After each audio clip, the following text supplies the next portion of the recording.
Hey everybody, it's Mr. Fabeck and this is Fabiology, the nutrient cycle. So here's our standard we're working on today. It's a Minnesota standard of describing factors that affect the carrying capacity of an ecosystem and relate these to population growth. So when we talk about carrying capacity, we're talking about the amount that can survive in that environment. So we want to talk about both the living things but also the non-living things, because when we're talking about ecosystem, it's everything. It's the amount of energy flowing through there, it's these living and non-living factors interacting with each other.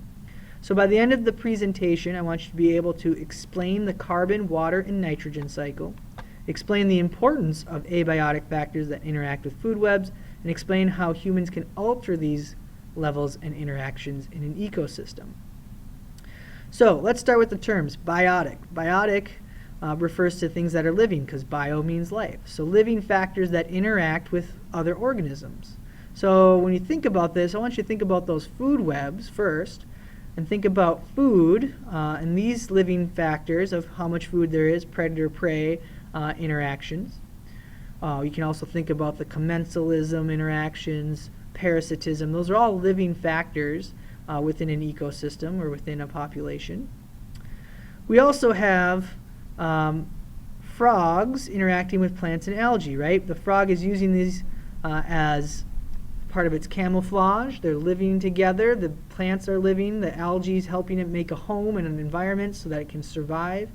So these are all living factors. So if biotic means living factors, abiotic would be non-living. So A refers to not, and so not living factors that interact. So I don't want you to think about dead things. So a lot of people start off with that.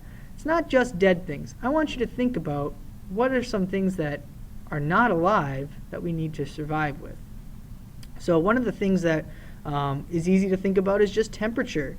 How is this little salamander here, this lizard, interacting with a non-living factor such as the temperature and even this non-living factor of a rock, right? Absorbing heat to maintain body temperature. These are abiotic factors. So think about temperature, sunlight, the soil.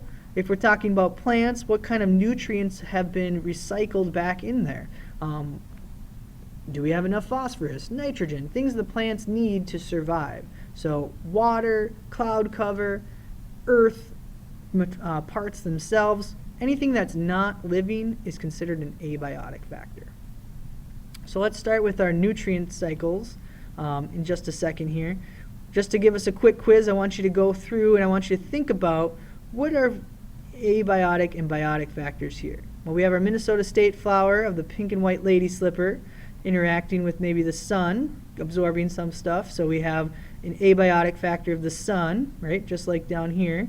And then we have our biotic factor of these plants. Maybe they're interacting with other plants for absorbing some other nutrients, some fungus, so on and so on, okay?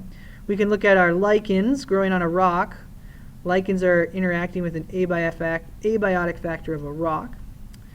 We have our golden toad, which is unfortunately extinct now, but interacting with this leaf. Okay, we have a shelter here or an environment that it's interacting with. So we have some biotic factors. Cloud cover, rain, temperature, sunlight, those are all abiotic. This lobster is a biotic factor because it's probably being eaten by somebody right now, okay? And then we have our grub worm and the interaction with the soil and these non-living nutrients. So let's talk about the water cycle. If we look at the water cycle, it is a complete cycle. We have 4 places where we store water. We have the atmosphere, we have surface water, we have the groundwater, and we have the oceans. So because of that, we consider this a closed system. There's no outside sources of water happening in here. So thinking about a closed system, we have our evaporation or water turning to a gas. It's building up in the atmosphere. Then we have precipitation, which could be rain, sleet, snow, coming down onto the land. And this is where it can take 2 turns. It could go into some sort of surface runoff like a lake, a river, a stream, or it could be percolated or filtered through the ground and then return to our groundwater or our aquifers, or absorbed back through the trees release it as, evaporation, so we have this continual cycle happening. So because it's a closed system, I want you to think about pollution. If we use pesticides and herbicides on our crops, well, that rainwater can wash those off, and if it's not percolated fully or absorbed by the plants, it can start to affect our groundwater and make the water quality not good, or it can get back in our oceans and back up into the sky. So we can think about things that, like if you like to fish, mercury building up as bioaccumulation in our small producers, small fish, and then building up into those higher level consumers, starting to accumulate, and we can start to see those effects later on. So because it's a closed system, there's no outside sources of water. We need to keep our water clean for drinking and for a healthy environment. The other one we have is our carbon cycle. So we're all carbon-based organisms, if you will. So when we look at the carbon cycle, we have a variety of different ways that carbon is going into the atmosphere and then being brought down back from the atmosphere and being decomposed and keep being cycled, right? So one of the things we want to look at is combustion. This is a big way that we burn fossil fuels from our oils or our coal or natural gas, right? Or just burning some sort of carbon material, you're making CO2, and that's getting put into the atmosphere. Well, we know that plants will absorb that CO2 and do photosynthesis to make sugars, but they got to break those sugars down, so we might have some cell respiration here. The rabbits or humans, you could even put in here, eating plants, doing respiration. They have their waste, and then we have our decomposers trying to recycle things back out through respiration as well. So cell respiration is really important, and that's the process of making energy by breaking down carbon molecules or sugars and oxygen. So we take sugar and oxygen, we react it, and our powerhouse of our cell, our mitochondria, makes us ATP energy, or that money that we can use inside of our cells, and CO2 and water is released as well. So that CO2 again is going to go in the atmosphere, and if the decomposers can break it down as well to recycle the carbon back, they can recycle it back into the atmosphere. So because we're using too much fossil fuels, right? This idea of more people are driving over the time. We have more CO2 being built up in our atmosphere that we can take down because we're doing deforestation and all these other aspects of our living planet. We are having our planet get warmer. So we're seeing a connection between CO2 levels, our abiotic factor, and the temperature, which is an abiotic factor, of increasing over time. And this is going to start to affect different organisms, right? Some of us are more temperature sensitive. We can think of amphibians.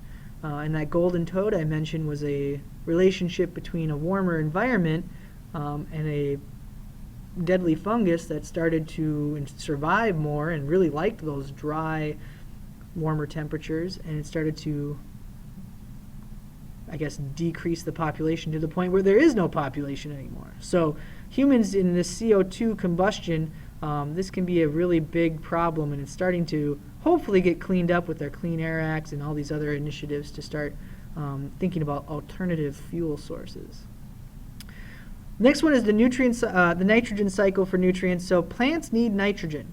Where do they get it and why? Why do plants need nitrogen? Well, plants are living too, and they need to make their own DNA and do their own transcription translation business.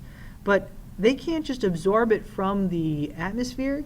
They need to fix it, okay? They need to fix the nitrogen into a form they can use called ammonia, okay? So this, again, all these pictures you might want to draw in your notes in some way, but the nitrogen will be fixed by some things like root nodules, okay? So this is what these are down here. We have some of these nodules that help fix the nitrogen. We have interactions with what are called rhizomes that will help break down some of that nitrogen in the air and make it readily usable by the plant. So once it's fixed into a form they can use, this ammonia, then they can actually take it in and then keep our cycle going. And then once our animals here are eating it, they're going to have their waste, nitrogenous waste here, and it'll go back into the soil here with our decomposers, and they're hopefully fixing it again so that we can continue this idea of moving it around our ecosystem.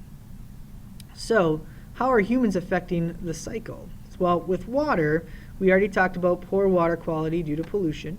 We're using too much water. Our carbon cycle, we're having greenhouse gases and that buildup of CO2, that should have been subscript, which makes it warmer temperatures. And we have our nitrogen cycle. Now, fertilizers are often applied to soils to make it more nitrogen available for them. That's already been fixed, so we can grow our crops more easily. So because we're using and producing more nitrogen in factories, we have an increased amount of nitrogen levels.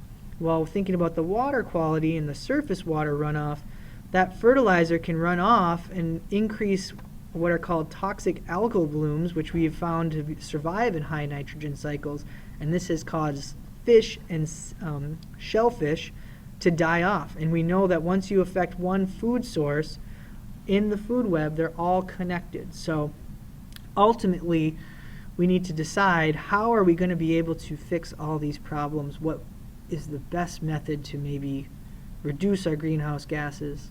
How can we purify our water more easily? And how can we know about this nitrogen when we're making our own gardens? So that's it for the nitrogen cycles. Again, I encourage you to draw some of those pictures and re-look at this PowerPoint, okay? Summarize this in your own words. Thank you guys, and have a great day.